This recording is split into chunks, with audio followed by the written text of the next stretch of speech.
Give me liberty and give me a net. Welcome to Annette on Life, Liberty, and Happiness, a podcast where we talk about the Constitution, politics, history, and pretty much anything else I want to talk about. You can find this podcast on iTunes, Stitcher, Spotify, Amazon Music, iHeartRadio, Stitcher, I already said that, youtube.com/Annette Talks, and AnnetteTalks.com. I think I've covered all the places you can find it. And today we're going to be talking about how to find guns and ammo during difficult times, because we are in difficult times. And so I am joined today by an expert, Nate Otteson. Hi, Nate. Hey, how's it going? Did I pronounce your last name right? Otteson, that's right. Oh, excellent. So you and I know each other from Facebook, right? Sure. You know, it's funny because I have over 4,000 Facebook friends now. And I was just thinking about this yesterday, that probably half or more of my guests have come from the connection through Facebook, because I'll put some topic out there, something out there, and they'll reach out. Like you reached out to me. I knew you were a gunsmith, but you reached out to me and said, hey, do you want to do this episode? And I was like, heck yeah. So Biden is about to be inaugurated. By the time this posts next week, he will be in office. And we know he's not gun friendly. And we know that Democrats now occupy or have the majority in all three branches of government. So there's probably going to be some gun regulation coming down the pike before you know it. And I think that's one of the reasons why they've become scarce in the meantime. So first of all, I got ahead of myself a little bit. Tell us a little bit about you. I know you're a gunsmith, but how else do you know about guns and everything? Well, that's a good question. I was at college. I was getting degrees in literature and history when I accidentally got a job in a little gun store. And my wife at the time, ex-wife now, she said, you ought to look into being a gunsmith, because people were bringing their guns into me and I was fixing them there at the store. And I started making more money fixing guns for them than I actually did selling them. So I looked into that, and one thing led to another. And so for the past 28 years now, I've been a professional gunsmith. So what exactly does that mean? Because for some reason I have in my mind that you make guns. Do you make guns? I do that some. You do, but mostly you're cleaning and fixing guns and repairing, restoring. One of the things that I specialize in, because guns is a lot like being a gunsmith, is a lot like being a doctor. I mean, it's a lot like being a doctor. And if you're a general practitioner, you can do okay, but if you're an anesthesiologist, you'll make more money, right? It's the same with gunsmithing. And I could see right there in the beginning that I needed to specialize in shotguns. And so what I do is I specialize in restoration and rebuilding of Edwardian and Victorian era shotguns. But I also work on revolvers for law enforcement. That's my backup specialty. But I can do just about everything else, just as sort of a hobby. I do a lot of gun fitting. Like your clothes, your gun has to fit you. And so I spend quite a bit of time adjusting guns for people so that they can shoot them better. Oh, that's awesome. And that reminds me, I put a call for questions out on Facebook yesterday. And one of the ladies had a question about what women should buy and where they should get trained and things like that. Yeah. I think we'll save that question for our next episode, because you and I talked about we're going to do another episode, what I'm probably going to call Guns 101. And so in that episode, we're going to cover what all the different guns are, because there's a lot of people like me who are pretty clueless. Like I've shot some guns and, you know, it's been fun, but I know a revolver versus non-revolver. See, I don't even, I don't know. And so people like me would be really interested in, I think, and like how to fit guns. Like I wanted to carry one in my purse. And so I want to talk about things like that in that other episode as well. Well, great. We'll cover that then. Sweet. So I think I have a feeling that we could talk about guns for several episodes and not run out of material to talk about. Sure, probably. So one of the things that I've discovered is I've been doing this for, like you said, for years and years and years, and I don't know very much at all. I've just scratched the surface of what there is to know, and yet I've got volumes of knowledge in my head. So that's awesome. So I know people are probably wondering then, you're in the Houston area, right? I am in the Houston area. So do you only take guns from people that come into your store, or do you like take anything in the mail, or I don't know how that works? Sure. I've got, I would say about 2/3 of my clients are mail in. They Okay. mail their stuff to me. I get stuff from all over the world: India, Great Britain, Australia, um, Italy, Germany. I Wow. get stuff from everywhere. Yeah. So how can people reach you if they want to send you something? Briley.com. What.com? Just Briley, BRILEY.com. Briley.com. BRILEY.com. Okay. Sure. Or they can just look it up and call. Now, one of the things about that is they won't be able to get right to me. They keep me chained to a bench and they keep me working. And I have a whole sales staff for talking to people. Oh, okay. Yeah. All right, but they could send a gun to you and have you work on it, or Sure. a company Now, will work on it. if it's a shotgun, I'll probably work on it. If it's a rifle or it's a handgun, it'll be one of the other guys that work there. Okay. There are 5 full-time Yeah, gunsmiths. see, I had no idea this was even a thing. So Yeah. it's really Yeah. good to know. All right. So also, right before we came on the air today, I was talking with a gentleman who's in Oklahoma, I think, and I told him we Oh, were yeah? doing this episode, and he said that there was a company, Union Metallic Cartridge in Arkansas, that he Yeah. says they're operating at full capacity. People are buying the bullets as fast as they can make them. Is that pretty Yes. much the same everywhere right now? From what I understand, they are either importing or manufacturing as much as they can. They're running 24/7 shifts from what I hear. Now, I don't make ammunition, but from what they're telling me, they're all running 24/7. Now, the last time there was an ammo shortage, a lot of ammunition companies bought new machinery and hired new workers to try to meet the demand. And then when the demand, sort of shut off, they were left with all that machinery and all those extra employees they had to lay off. And they don't really want to do that again. So that's part of the problem. We've had 7 million new gun owners in 2020. Wow. And if you think about that, 7 million new gun owners outside of the regular amount, if they bought 2 boxes of ammunition each, that's 100 rounds.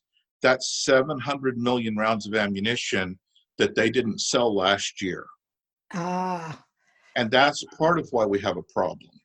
And also, isn't because of that, isn't the price of ammo? I've heard the price of ammo has gone up a lot.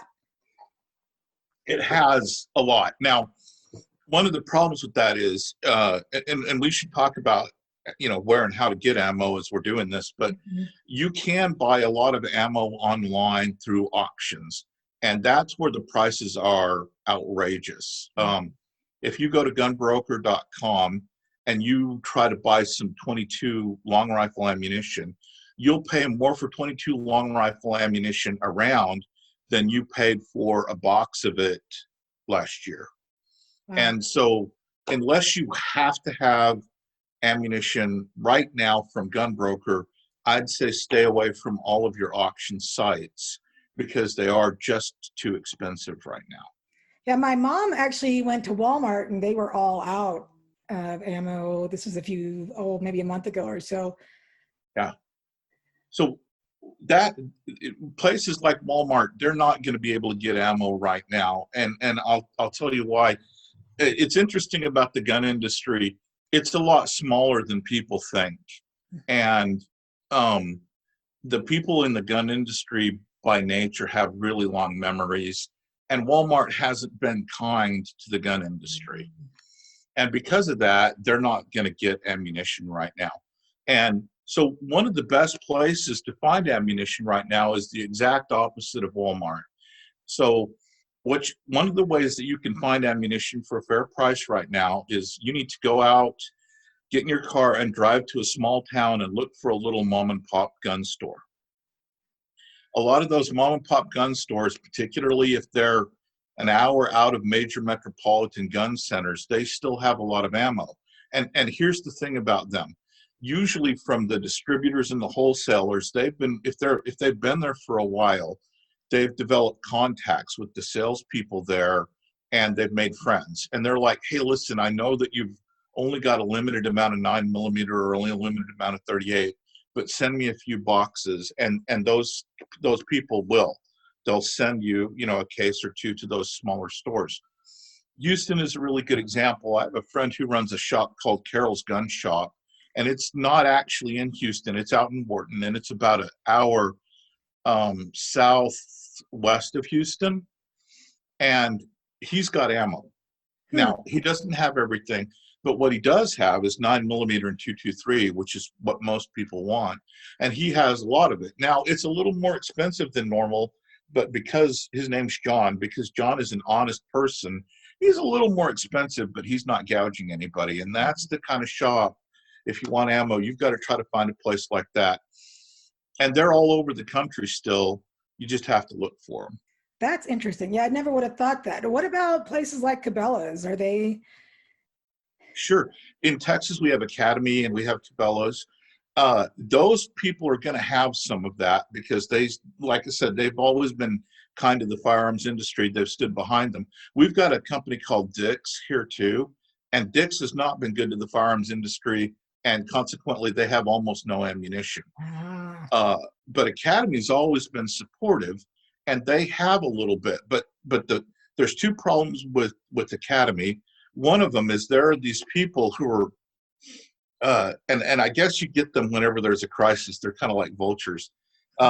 They go around and they know what the deliveries, you know, when the stores are getting the deliveries.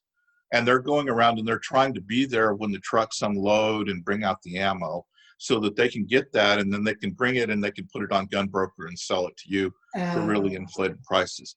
So what you've got to do is you've got to be ahead of those guys. So if you're like, okay, I'm going to go to Cabela's to buy ammo, you need to find out when they're getting their distribution usually, and then be there in time to get 2 or 3 boxes. They probably won't sell you more than a couple of boxes, but if you're careful, you can be there in time to get those. Like for me, I know that the Academy just east of me is the first Academy that they drop ammunition off to, and I know that they drop it off on Tuesday mornings. So if I need 9mm, I'm going to be there on a Tuesday morning to get that. Interesting. Now that's really good information. I don't think most people would know that, especially going out to mom and pop places, and how Dick's hasn't been good to the gun people. Yeah. I didn't know that. That is good to know. Well, in the mom and pop places, they need the support, and it's been frustrating because I've watched over the last 25 years those mom and pop places struggle because they can't give you as good a prices as Walmart can. But they're always giving you the service, and it's so frustrating for them because, you know, when you go out and you buy a Glock at Walmart and you get it really cheap, and then you have a problem, so you go out to Bill and Betty's mom and pop store and you say, this doesn't work. Why? They're like, well, you didn't buy it from us. Why should we take good care of you? And they're like, well, because you're my local gun store. And it's been hard on them. And this is kind of a little bit of it should be a wake-up call to the industry that we need to remember to take care of those people.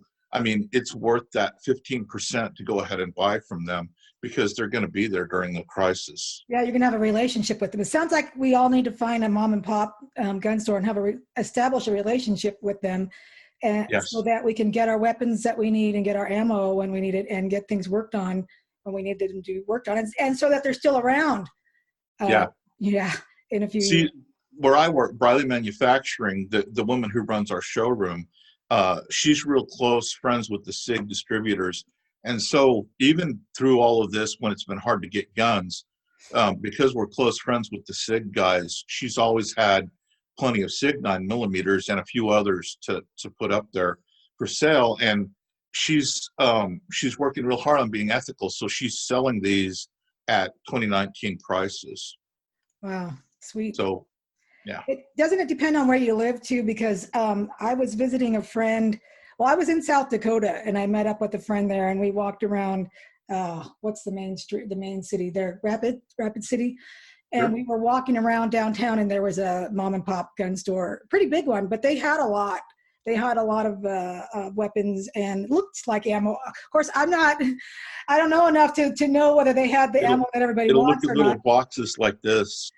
There was some, but there were a lot of bigger containers and things with. Oh yeah, well, yeah. So, but I don't think you would find the same thing here in the Denver area. I'm just guessing what state you're in probably makes a difference too. And if you're in a big city.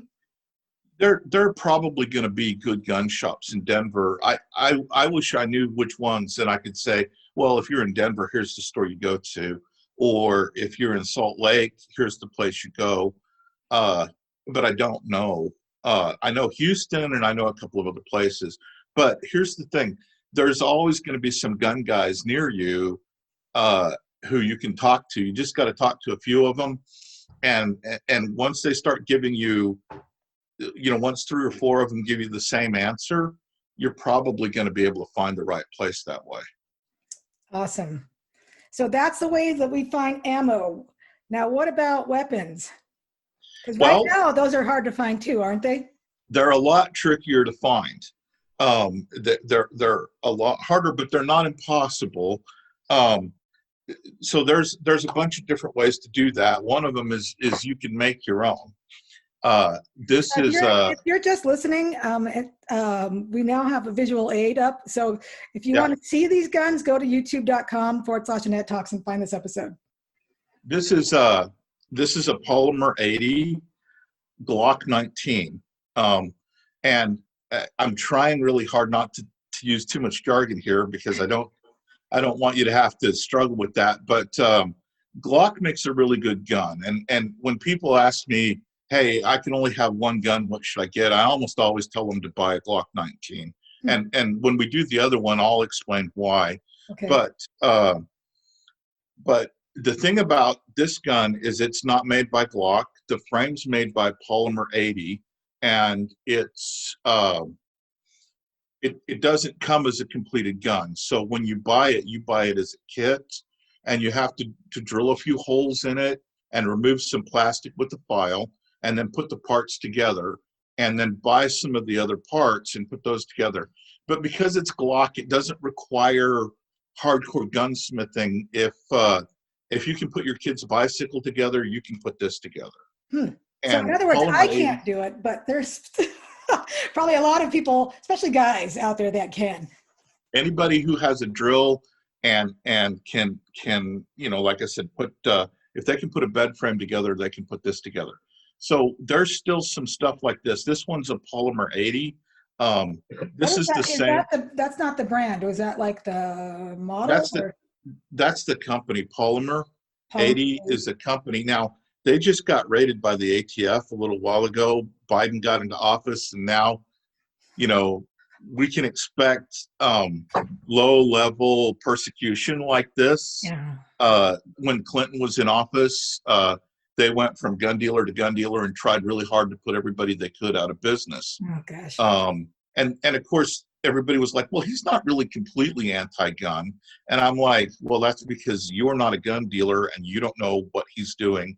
Like Obama did the same thing. He didn't try to put everybody out of business, but he said, well, if you're going to be in the gun business, you have to sign the Ishtar agreement, and you have to pay to be a member of Ishtar. And that was, I can't remember if that was $1,500 or $3,000 a year. And that's not such a big deal if you're a big company like us. But if you're a little mom and pop company that fixes guns out in the middle of nowhere, South Dakota, that's a lot of money. They're already working on a pretty thin margin. But I didn't mean to get away from that. Anyway, you can make something like this. So you order it as a kit. You order it as a kit from Polymer 80, and you can't get all the parts from them because that's against the law, but you can get most of it, and then you can get the rest of the parts from somebody else. And they'll call those ghost guns. That's essentially what they are. But it does give you a chance to get something like that if you can't get it under normal channels. Now, this is the same kind of thing, only this one comes from Wolf Tactical. And it's actually where you have to make the other one. This one's already finished. So when you go and you order this, you'll have to order it through a gun dealer, and you'll order the frame. Like, I guess I ought to show you what that basically is. Um, you'll order this lower part right here. This is your frame. Uh-huh. And that's the part that's legally the gun according to the ATF. So you'll order that and you'll fill out a 4473, and then you just put these little parts on the inside. It looks complicated, but it's not. Glock is really easy to work with, and then you just put your top end together. You can order top slides from a half a dozen different places. So you're like- ordering the parts separately, basically, and then putting it together yourself. Yes. And you can still get stuff like that out there. There's still a lot of those out there. Another thing that a lot of people can do, if they can't get what they'd regularly like to get, you can still get stuff like this. This is a TT-33 Tokarev. It's surplus. It's a Russian, well, this one's Chinese. A lot of these are out there. A lot of them are Yugoslavian or Bulgarian. But there's a lot of stuff like this, surplus stuff like this, still available online from companies like aim.com or classicweapons.com. All you have to do is type in surplus pistols for sale, and a lot of that stuff, it'll run up just like this. You'll find Tokarevs like this. These used to cost about $200. Now they're about $350, but they're a pretty good value. You still get a gun for $350.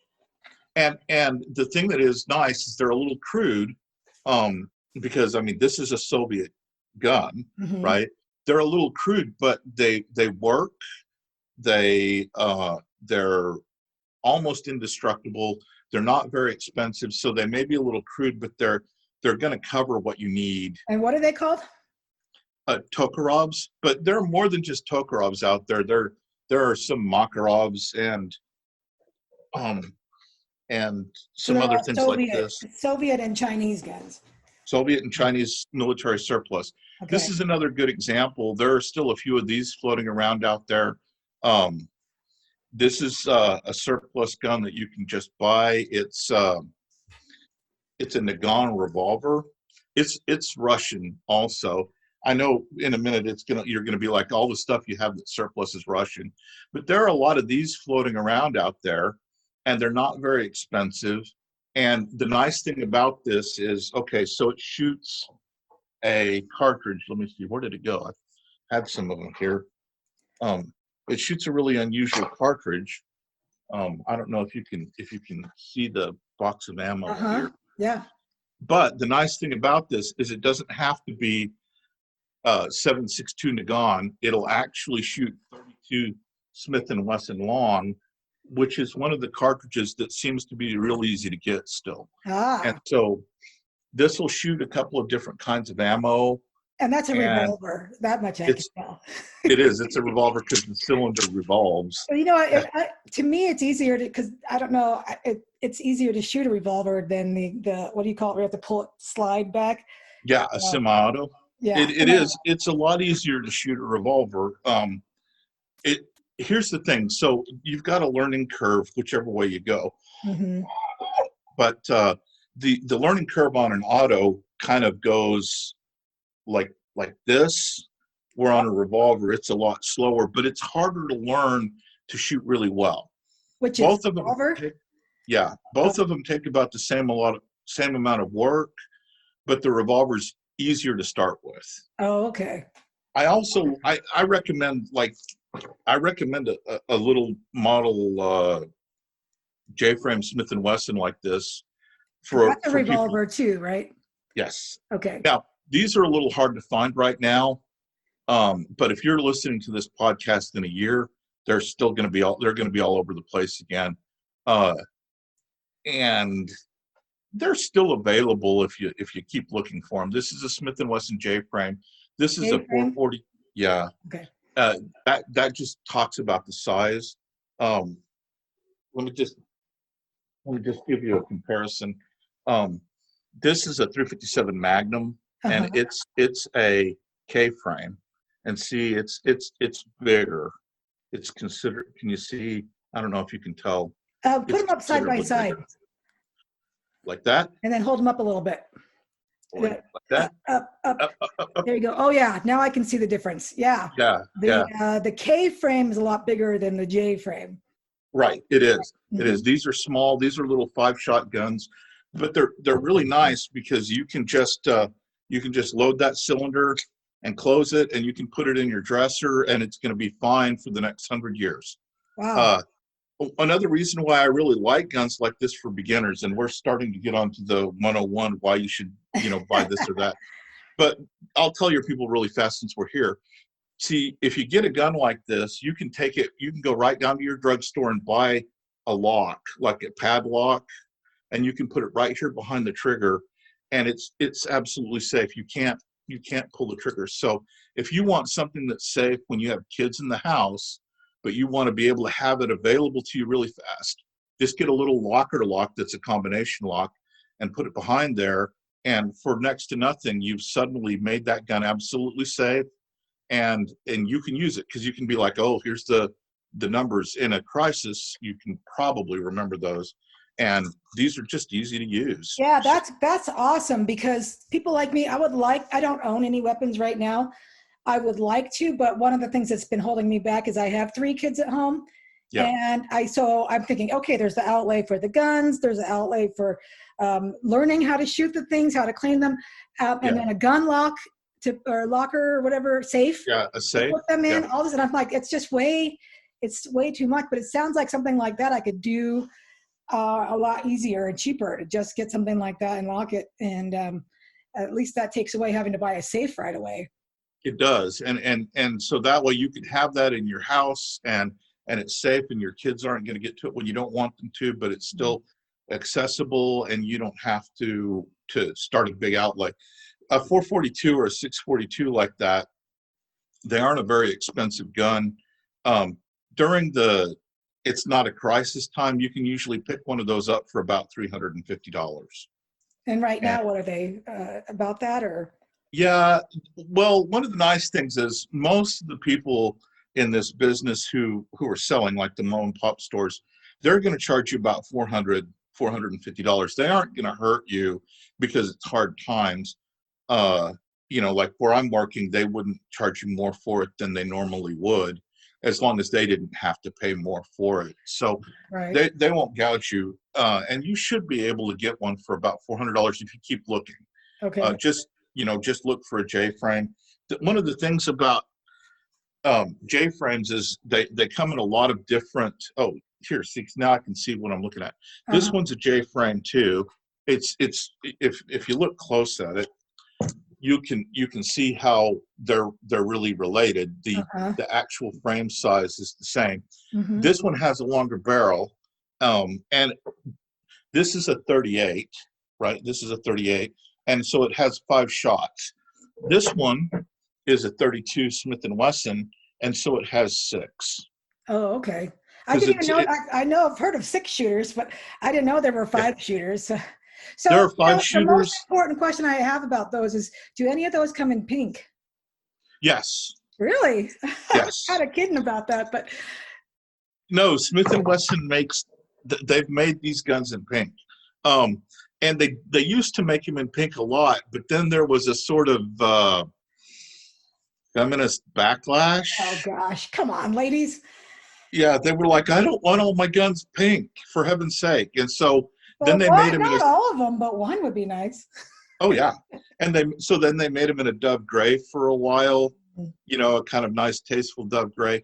But here's the thing: if you find a J frame that you like, you can send it to me, and I'll have it Cerakoted pink for you, and I'll have them laser your name and a net talks on it someplace. Really? So you can brag about, hey, I got this gun and it's my gun. Yeah, I'll take That it. would be awesome. Seriously, that would be so I had cool. if you can, I don't know if you can tell, this little Polymer 80 gun that we were talking about earlier, it's green, not Oh, no, it looks not black, black. here. Well, it looks Yeah, like the top is black, but the bottom is more green, but it's all green. yeah, it's all green. I'm a little upset because the guy was supposed to make it a nice flat olive drab, and instead he gave me plastic army man green, and I Oh, was kind of unhappy with him. But it's green. It's not, and you can get these in pink. Oh, sweet. So if you want a Glock 19 in pink, that's a thing that we can do for you. I didn't know you could engrave your name on it either, though. That makes me want to go someplace where they have open carry, just so I can, Yeah. In have it Texas, on. we call those barbecue guns. We make them very fancy so you can wear them open to the barbecue. Yeah, That's this is, awesome. in fact, this one's my barbecue holster for this gun. I Oh, don't know if you okay. can tell. Yeah, it's all tooled and cowboy fancy. Is Texas all open carry or no? Texas has open carry. If you've got a concealed carry permit, you can open carry. Hmm, cool. Now, before I forget, one of the things that you can do to make your ammunition search easier is is to get a gun like this. Like I said, this is in 32 Smith & Wesson long. Uh, there's still a lot of that out there because this is an unpopular cartridge. What Uh, go the cartridge again and tell us what it is because people yeah, can't see it. I'll take one out and show it to you here, and I'll compare it. Um, so here's a 38. All right. Yeah, and this is a 32 Smith & Wesson long. Now Okay. you can tell it's a lot smaller cartridge, Mm-hmm. and it's not as effective, right? So if you have a Rhino on PPC coming at you, it's not going to stop him, Right. you know. But it's effective for normal people under normal circumstances. Mhm. Nobody, I got shot once and it hurt. You don't ever want to do that. You want to avoid that, and most people will want to avoid getting shot. The other thing that's nice about a 32 Smith & Wesson is that it doesn't have as much recoil, and this is my revolver teaching gun. So if I had you down here in Houston and we were going out to shoot the first time, this is the gun I'd take you to shoot because it's less noise, it's less recoil, it's just a lot easier to shoot. A little 32 like this, it's almost always cheaper. You can find ammunition for it. If you think outside of the caliber mainstream box, it can help you out a lot. And in all of the ammo crises we've had in the past, if you weren't shooting 38, 357 Magnum, 380, or 9mm, you could find ammo for what you wanted. You could find, all of that Nagant that I showed you, or the Tokarev. You could find ammunition for those really easy. I even built. This is a 1911, right? This is John Browning's masterpiece gun, right? And Okay. I built this one in 38 Super. It's an out of the mainstream kind of cartridge. It was really popular in the 30s, but then it kind of lost popularity until the 70s, and it was popular for a while again. I built it simply because I figured if there was going to be another ammo crisis, uh, I'd be able to buy ammo for it. Well, I was wrong. This ammo crisis is worse than any of the three that we've been through before, and people bought everything. Wow. And so, unlike last time when I'm like, ha, look, I've got my 38 Super, and all you people 9mm, you know, well, it didn't work out that way this time. People bought 38 Supers. They figured it out. They bought all the Tokarevs. They bought everything. They were just like locusts. So if you're in that situation now and you can't find a 32 Smith & Wesson, or you can't find a 3220 or something outside of the mainstream, you can't find any of that, there's a couple of other things that you can do. And one of them is you can go to older technology. Wow. If you're not watching, you really should watch because what is this? It just looks really old. Well, this is a replica. It's not the real thing. I wish it Oh, were the real thing. If it were the real thing, I'd sell it and buy it and pay off my mortgage and buy a new truck. yeah. Uh, It would be worth this it. is a replica of a Walker Colt. Hold it up a It's the little bit. Oh, sorry. There you go. This is a replica of a Walker Colt, and it's the first really successful revolving pistol. You could call it the gun that started to win the West. You could call it the gun that won the Mexican-American War if you wanted to. Porter Rockwell, if you guys know who he is, he used to carry a few of these. I don't know how he carried a few of them because this thing is heavy. I Yeah. think there's more metal in this than the average Volkswagen. but Wow. it's fantastic. And for its time, it was an amazingly effective weapon. It's a revolver, right? Uh-huh. And of course it has 6 shots, and you're sitting there going, okay, but it looks different. And you're right, it is different, because instead of having a metallic cartridge, right, you loaded a cap and you put powder and a ball in there. Oh, wow. Yeah, that is old school. It is old school, but here's the advantage of this, right? In 1968, they passed what was called the Gun Control Act of 1968. And what that did is it said, okay, everything made after 1898 is a modern weapon. And if you're going to buy a modern weapon, you have to fill out a Form 4473, and now you have to do a background check and all of that stuff.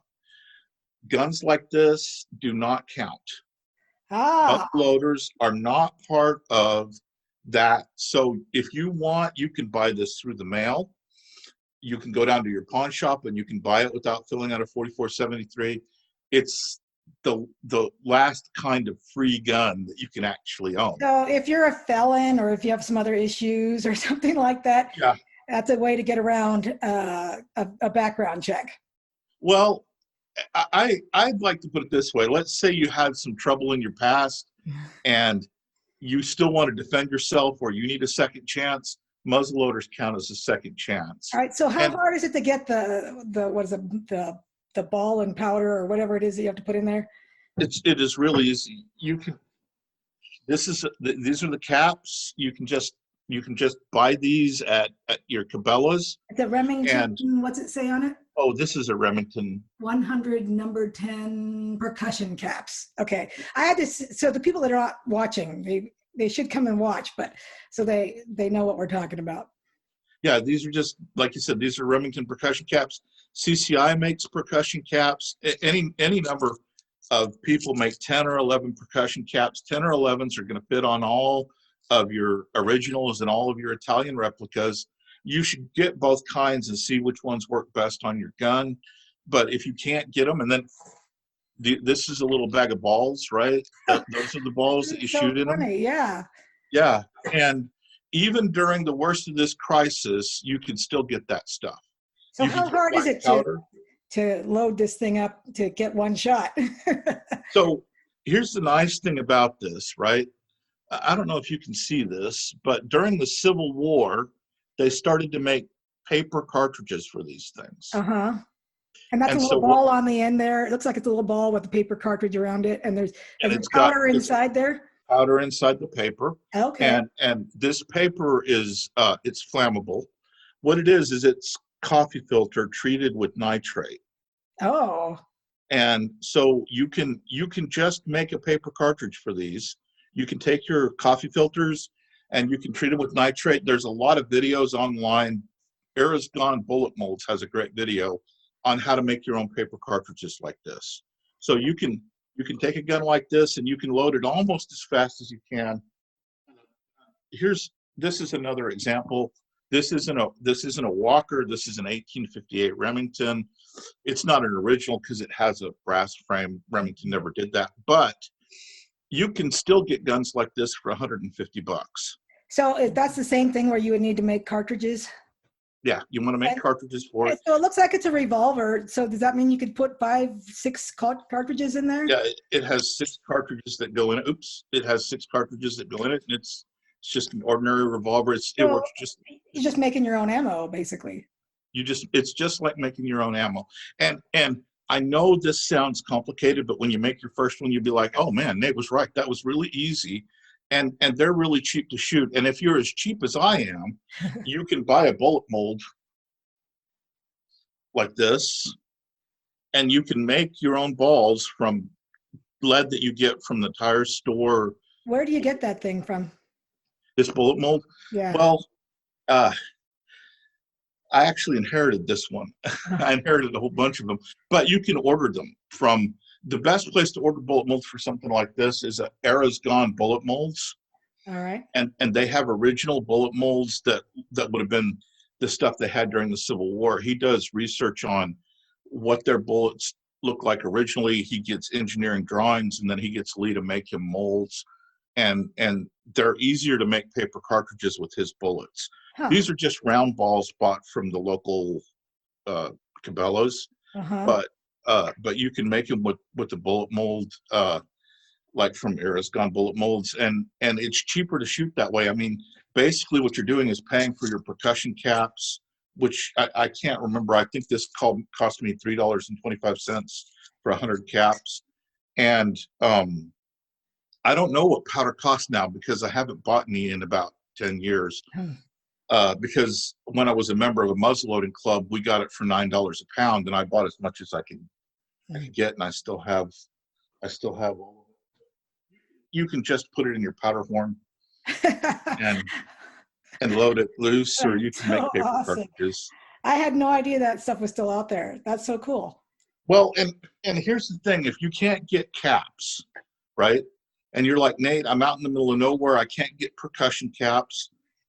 There's still hope for you. Now, what you could do Wow, that's a long gun. is That's you a can make really your own long gun. rifle. You can It do is. Now, this is what they used before they used percussion caps, right? Uh-huh. And this is called a flintlock, and I'll just show you. Oh, like a what they used- pirate uses, yeah. Or like That's right, and you put a from little the bit- Revolutionary War period, right? Or is that This is still Civil exactly War? designed.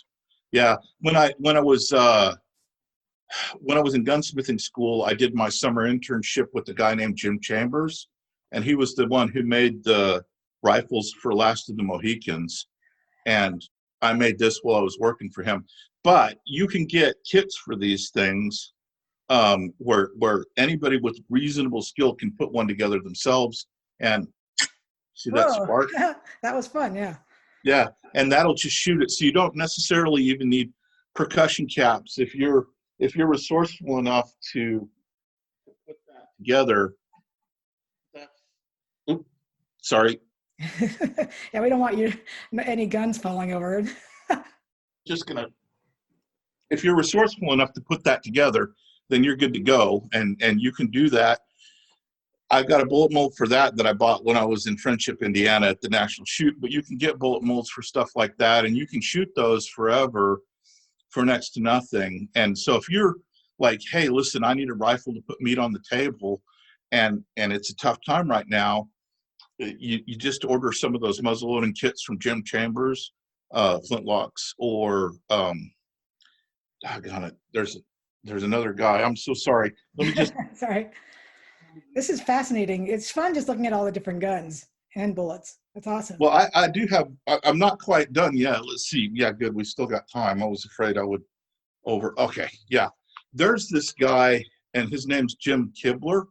I don't know if you guys can see his ad, right? Can you see his name there? CNC, it says Jim Kibler, CNC rifle kits and locks. It's never been so easy to make history. What will you make? Right. So that's an article in a magazine? No, this is his ad. It's a Oh, great ad.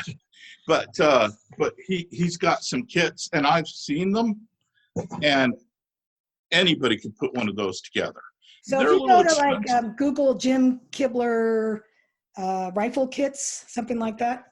Yeah. You could find it. That's what I'd do, and then you can just put one together. There's another thing that a lot of people haven't seen or done yet. Can you hear me okay? Well, I can't hear you right now. You got to wait till you're back in front of your, okay. Oh, Okay. what the heck is that? Well, this is an M1 Garand, right? I know this looks big and bulky, and this is the gun that won the Second World War. Wow. Maybe Oh. you can pull it back just a little bit so we can see the whole thing. There you go. All right. Don't fall out of your chair. All right. Come back. I just wanted to see the whole thing. All right. So after the war, Congress was really worried about whether or not, I should show you. It fires 30-06 cartridges in an Okay. M-block clip like this. Wow. Those are huge. They are huge, And and what was all that 8 gun? of them. What was that gun called again? It's an M1 Garand. M1 Durant. Okay. Yeah. Now, here's the great thing about this. Okay, so after the Second World War, the U.S. government was worried about having enough marksmen. So they put together the CMP, the Civilian Marksmanship Program, where you could get guns at a discount as a civilian. You could get guns and ammo cheaper than you could get it at the store, and it was available to you. So the CMP is still up and running, and they still have M1 Garands. If I were to take this to a gun show and try to sell it, I'd probably get, $1,500 for it, maybe $1,600. You can buy a gun like that from the CMP for $600. Oh, okay. And they still have them. So you have to get a gun from the CMP, you have to jump through some hoops. What's the CMP? Civilian Marksmanship Program. Right. Okay. Thanks. So if you go to cmp.com, I think is what it is. But even if you just type in CMP, usually that's the first thing that runs up on my search engine. So if you type in CMP M1 Garand or Grand, it'll pop right. Even if CMP M1, and it'll pop right up. Okay. And that is a fantastic gun. That people don't give that gun enough credit. I realize it's not an AR-15, but it's an auto loader, and it's effective. You can use it for hunting. You can use it to defend your homestead, and those guns never break down. Oh. Well, never. They're tough. I mean, they were designed to go through, landing at Palau and Guadalcanal, and they just run. But you'll have to give them a copy of your birth certificate, your driver's license. You have to prove that you're interested in marksmanship programs. So you might need to either join a club or have a concealed carry permit.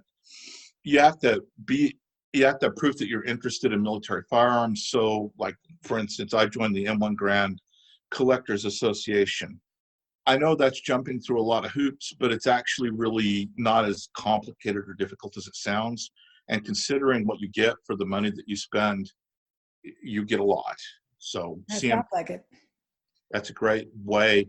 And, they've got a whole bunch of guns. They've got about 1 million guns from the Philippines last year, and they're about halfway through them. And when they're done with all of those, I don't know how many more guns they'll have.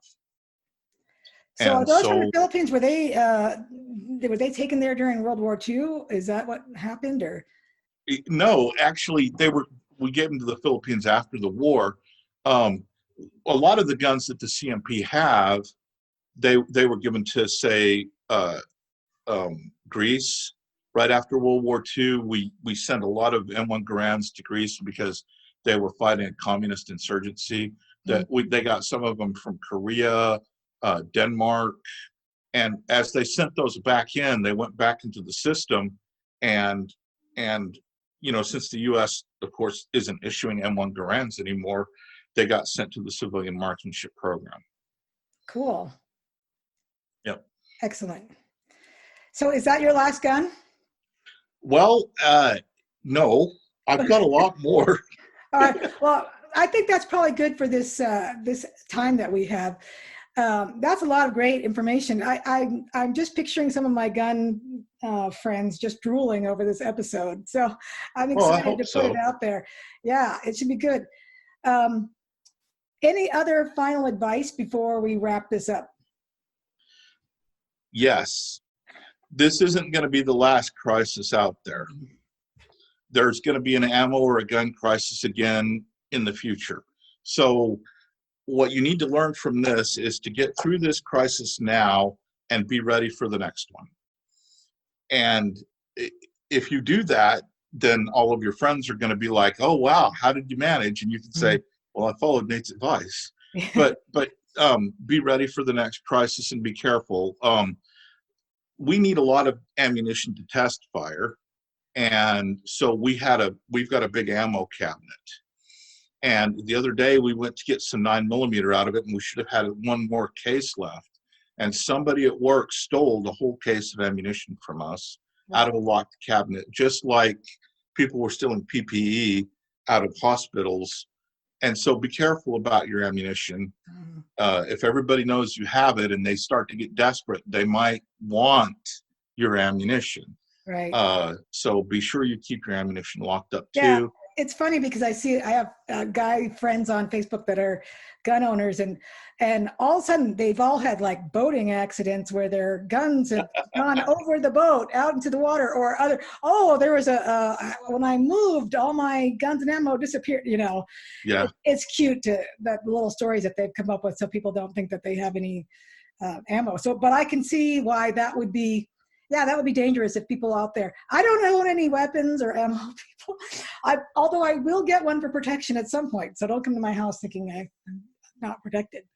Well, we'll talk about what you ought to get sometime soon, and Do that in the Guns 101, the next episode.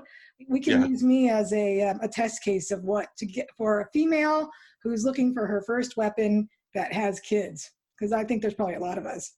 There are. I've helped a lot of people through that initial phase of here's what I'm going to buy, and we can work through that, and you'll feel a lot more comfortable when you're done. Yeah, awesome. All right, so if people want to send a gun to you at Briley.com, BRILEY.com, if they want any more advice, are you willing to give out any other contact information? Should they just ask on YouTube or through me, and I'll pass it on? Let's go through you, because Okay. here's the thing. When people get my phone number, they'll eat my time. Yeah, no, I wouldn't give out your number for sure. Yeah. Well, I've had. They can ask questions. Ask me at annette@annettetalks.com. Email me at annette@annettetalks.com, and I will forward questions to Nate if you have any, and then he can reply, and I'll reply to you. That sounds great. Awesome. And we're going to see you again for at least.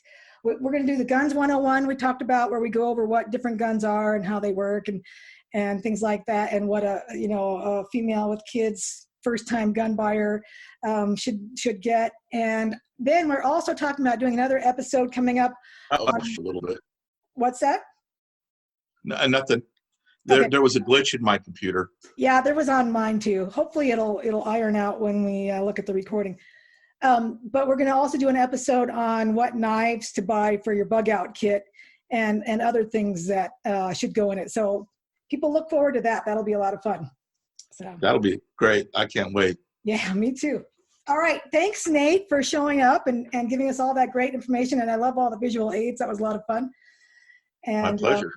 thank you all for listening to Annette on Life, Liberty, and Happiness, where freedom lovers gather.